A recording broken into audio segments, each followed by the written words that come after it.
Deanna Johnson-Coffin. And I'm Adriana Coffin, your co-host, and we're the mother-daughter talk show that's here to elevate your family. If you haven't done so already, please take a second to like this video and to subscribe to the Elevate Talk Show so that you don't miss any of our latest episodes. Yes, and we have a great episode planned for you today. In our Around the Town segment, the Elevate Talk Show takes you to the Davidson-Arabia Mountain Nature Preserve in Stonecrest, Georgia. Stonecrest, Georgia is located in DeKalb County, and the Arabia Mountain Preserve is just a beautiful place to explore and to discover, and so you don't want to miss our adventures to that place. Also, in our perspective segment, we're going to discuss life with disabilities, as specifically disabilities as it relates to the family, because when a person with a disability lives in a family, the disability doesn't just affect them, it affects the dynamics of the entire household. So we're going to talk about that today in our perspective segment, and then continuing the conversation, we're going to have an interview with a guest of mine named Christy Priester. Christy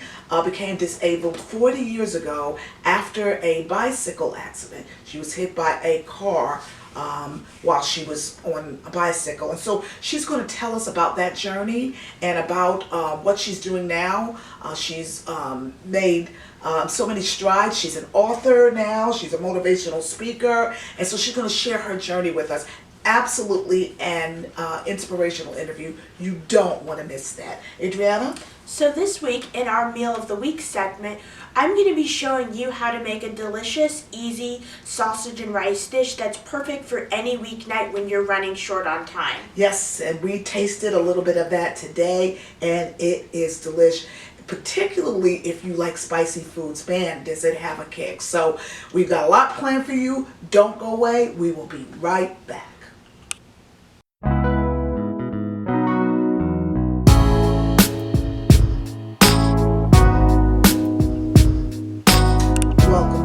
Elevate Talk Show, and in our perspective segment, we're going to be discussing life with a disability, particularly life with a disability as it relates to the family. We had a Facebook poll. We did a Facebook poll like we do every week, and we had a question that we put out to our audience and to others. And can you share with our Elevate audience the questions that we asked? Well, actually, it was a two-part question. Mm-hmm. So the first question was, do you have a family member with a disability? Mm-hmm. And 85.7% of the people who took the poll said yes, and 14.3% said no. Mm-hmm, mm-hmm. So the second part of the question was, how much does having a family member with a disability affect the dynamics of your household? Mm-hmm. So 51.7% said greatly, 14.3% said somewhat, 0% said a little, and 28.6% said not at all. Okay. That's interesting. So, but 50, how many percent? So 57.1 said greatly, but the second largest group was 28.6%, which said not at all. And I would imagine that maybe with those people, they actually don't necessarily live with those with a disability. What do you think about that? That could be the case for some, but it could be that their child was born with a disability. It could be that the person in their family who has the disability was born with it, and it's always been that way, so that their family life has just always been built around it. Okay, that's a perspective I did not think about. Now, in our case, we have a family member with a disability, with a mental health disability, who's lived with us off and on for quite some time, and it has affected, and their disability has affected our lives, we would say greatly. And so I think the reason that I asked this question that I wanted to know is to help people understand that that families need support too. Definitely. Families need support too, and there's a lot of, in our case, We have had a great deal of support from organizations like the National Alliance on Mental Health. They've got a ton of resources, not just for the person with the mental illness, but also for families. They've got support groups and classes, and just all kinds of resources that you can dig into to help not just the person with a disability, but also the family. And I think it's important to look for the resources out there because the families need help too. Wouldn't you say so? Yes, I think getting support for families is extremely important. Yeah, because I think particularly when you're dealing with long-term disabilities, you've got to prepare for the long haul. You can't. It's not a short-term thing. This is not a broken leg necessarily. You know what I mean? Yeah, I mean, if you're caring for somebody who has a disability, that does put a lot of stress on the family members, and they need people that they can go to get ideas for how they can best help their family member, and to talk about their own stress so that they have a place to go with those feelings. Yeah, safe place to go to. So make sure. My biggest advice would be to get the support you need so that you can continue to live your best life. That would be the thing that I would say the most. Yeah. And with that being said, we're going to take a little break, but we will be right back. So stay with us.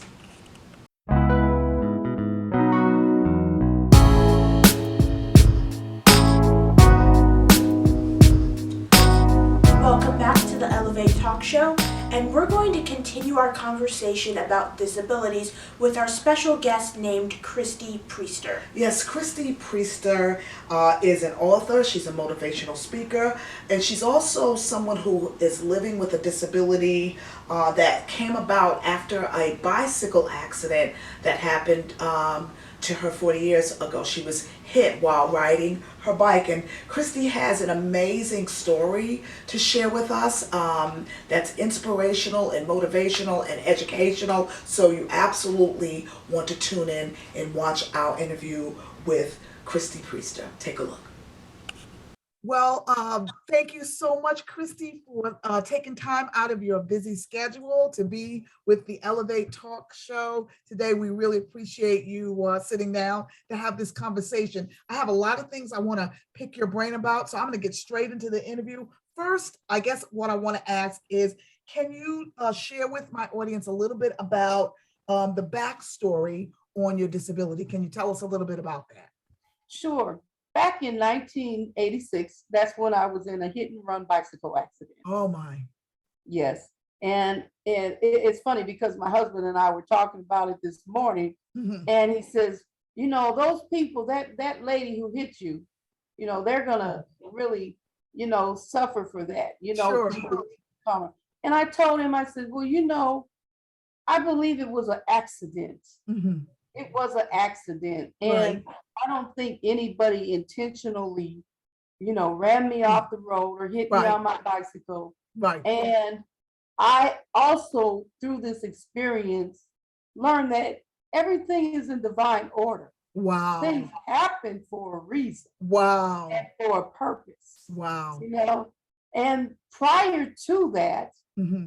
it's so funny. I had been living a life, a really interesting, quite a life. Yes. And prior to that, and I'm writing about it in my book, Yes. that's coming out soon, Mm-hmm. that I surrendered myself to God. Yes. I wanted to change. Yes. I wanted a change in my life. Mm-hmm. And I wanted to do something with my life that was really viable with helping other people.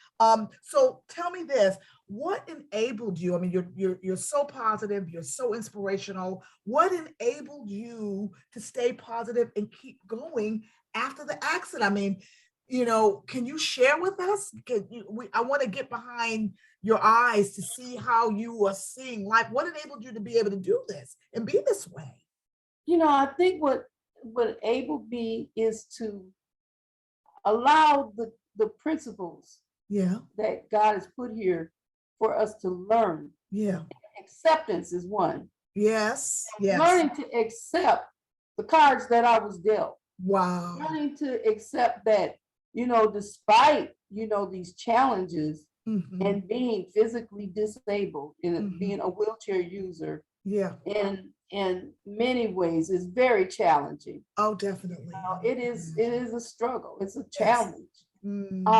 But being able to accept it and still see the beauty of life that God has put here for us. Wow. Wow, that's I amazing. love children. I Yes. got into, I went to school for early childhood development with the hopes of opening my own daycare center. Right. Well, nobody would hire me after I went through school, Oh. because I'm in a wheelchair. I was even denied going to school.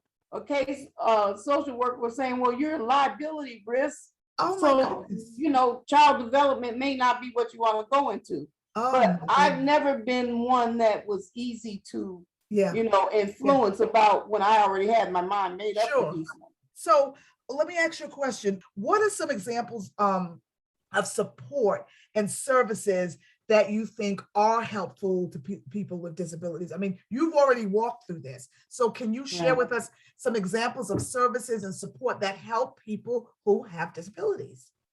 Well, the first support, which is the first of everything, is, I believe, your family support. Of course. When you have your family support, right, that makes your life, makes it more more doable. Definitely. The challenges to be able to do. Definitely. I remember my mom, before she passed, she told me one of the things she was really, really happy about, and she was able to die in peace, was because during my accident, they wanted me to go back to Minnesota and live there because they felt like I was going to need total care. Okay. And my family, they said, would be the people that should be, supporting me and helping me with that. Right. But I had been in Atlanta for close about 5-6 years. Right. And I'm allergic to cold weather. Oh. I'm allergic. I grew up in Minnesota, and I told my mom when I turned 18, I'm living this God forbidden place. Oh my God, that's amazing.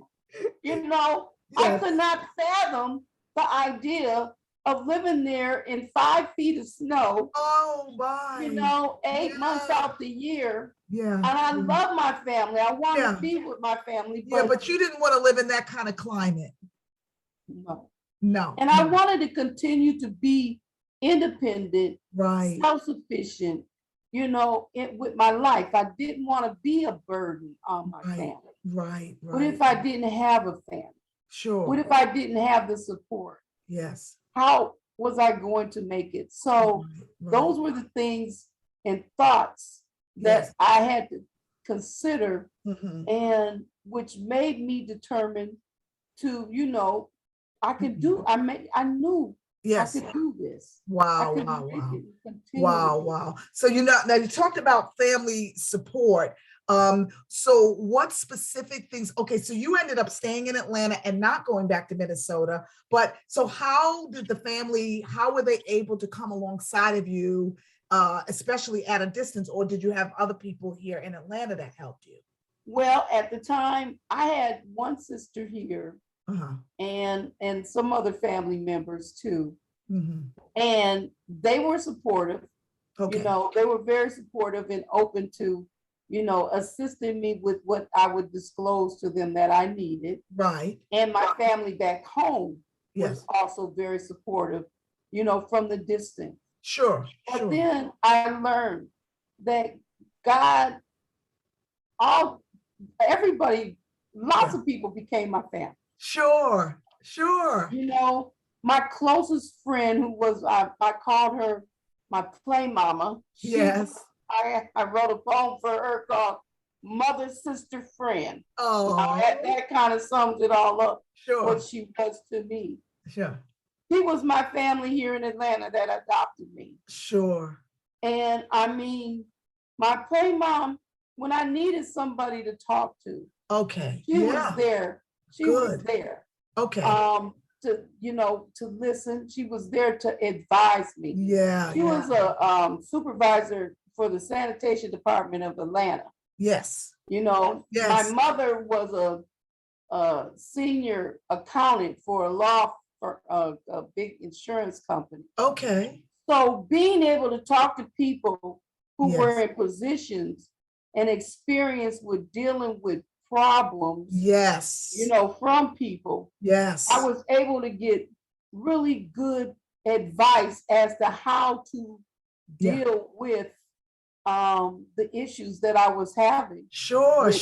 With home health care, Sure. with relationships in school and trying to go back to work and things of that nature. Right. So you're the nucleus of the family is your real support. Then you have your outside organizations, Shepherd's Spinal Center. Oh, yes. Specialty Hospital. Yes. That, oh my goodness. Yes, they're amazing.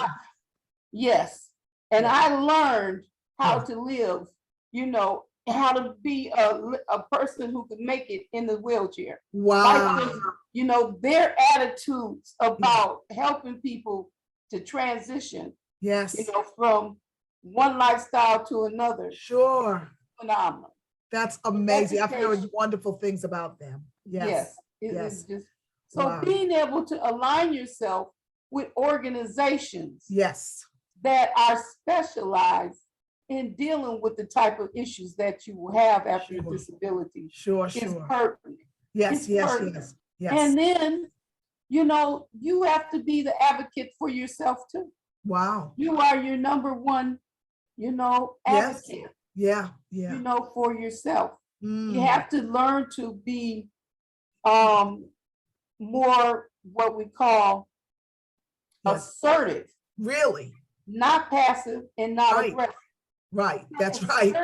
That's about getting what you need. Yes. To take care of yourself. Yes. To make sure that you have the things that you need. I want to make sure we get this in. I want you to talk to us a little bit about your bicycle safety campaign. You've been doing that for quite some time. I know you have a newsletter. I know you have a book that you're currently writing. Can you talk to us a little bit about that? One of the things I did to try to give back to the community was the bicycle safety training. Okay. And so I started out by just sending out letters to some of the local schools in my area and telling them I'd like to come out and talk to the kids about, wearing a helmet, how important it is to wear a helmet, and teaching them about the laws and safety issues of riding a bicycle. Sure. Because with all things taken in account, I really know and believe that had I had a helmet on, I'd probably still be walking today. We will be talking again. Thank you so much for taking time out of your schedule today to talk with us. We really appreciate you. Thank you. I'm glad to be able to. Well, we hope you enjoyed that inspirational interview. Don't go away. We have more planned for you. We will be right back.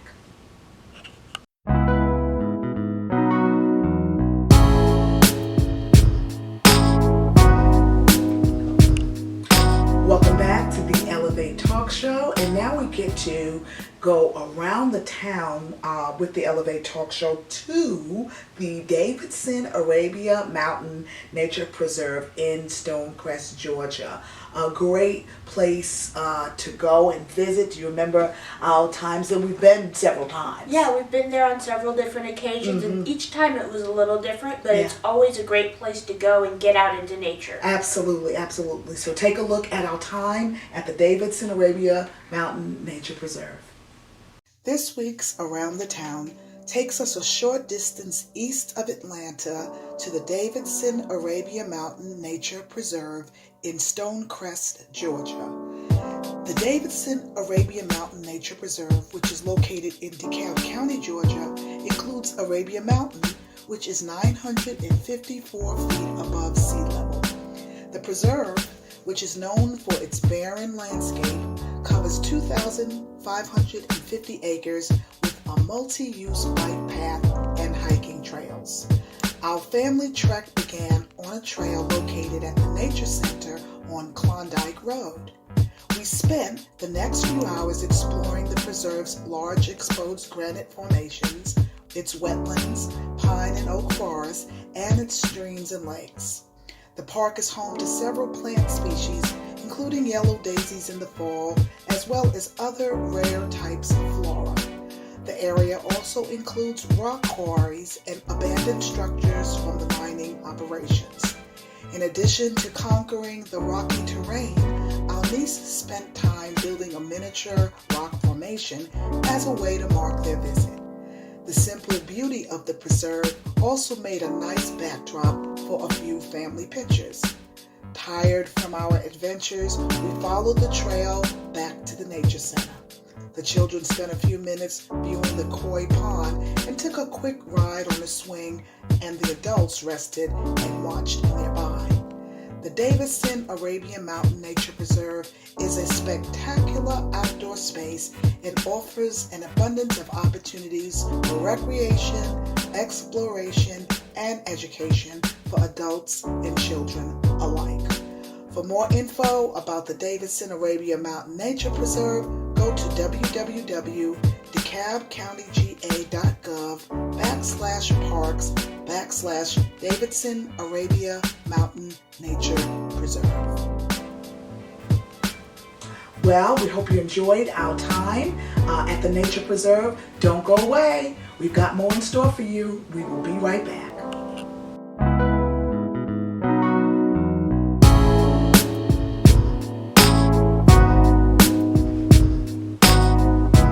Welcome back to the Elevate Talk Show, and in our Meal of the Week segment, I'll be teaching you how to make a quick, easy sausage and rice dish that's a perfect meal for any weeknight. Yes, and a delicious meal, particularly if you like a little spice in your life. So take a look at our Meal of the Week video.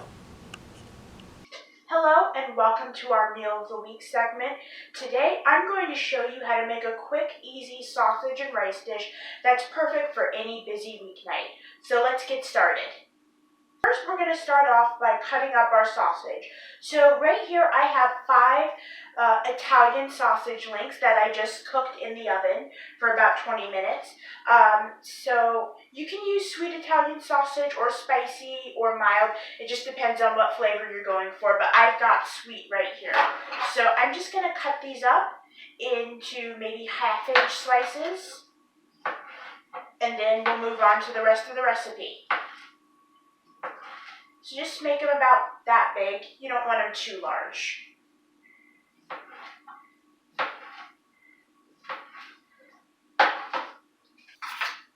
So now that I've finished cutting up the sausage, I'm just going to push my trusty kitchen cart to the side, and then we're going to saute some onions and peppers.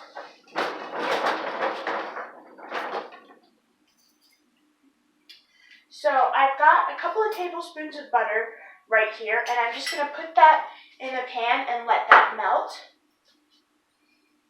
Just going to grab some tongs and push that around so that it'll melt faster.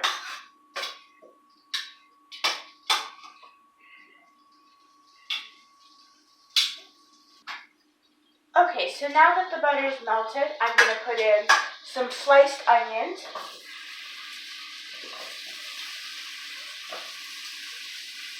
And some bell peppers. I'm using a green bell pepper today, but it also would work just as well with orange or yellow ones, just whatever's in season or whatever colors you prefer. So I'm just going to cook these until they're soft.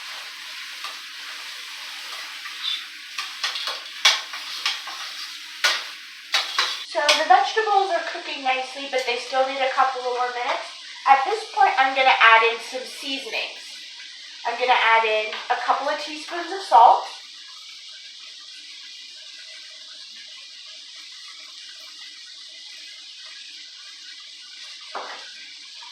a couple of teaspoons of black pepper,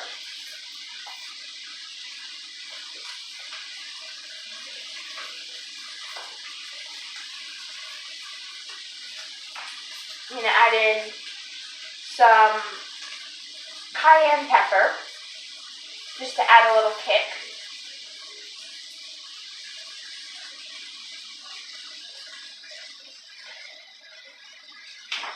And some garlic powder.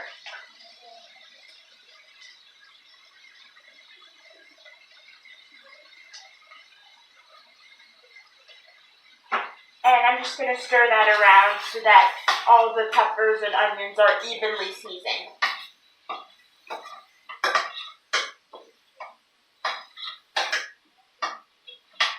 Peppers and onions are done cooking, so now it's time to put the whole dish together.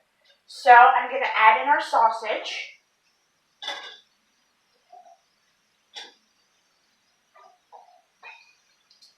And I'm going to add in some brown rice that I cooked earlier, but you can use white rice instead if you prefer. And I'm just going to add this to the pan right here.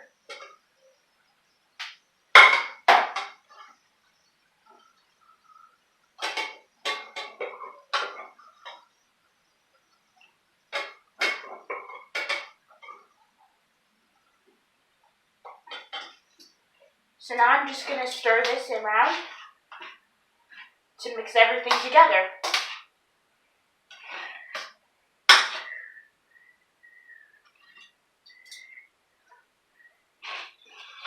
So there you have it, a simple one-pot meal.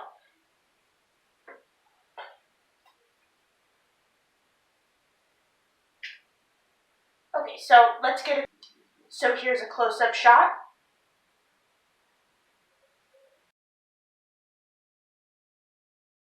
And there you have it, a simple weeknight meal. We hope you enjoyed that delicious segment. Don't go away. We'll be back.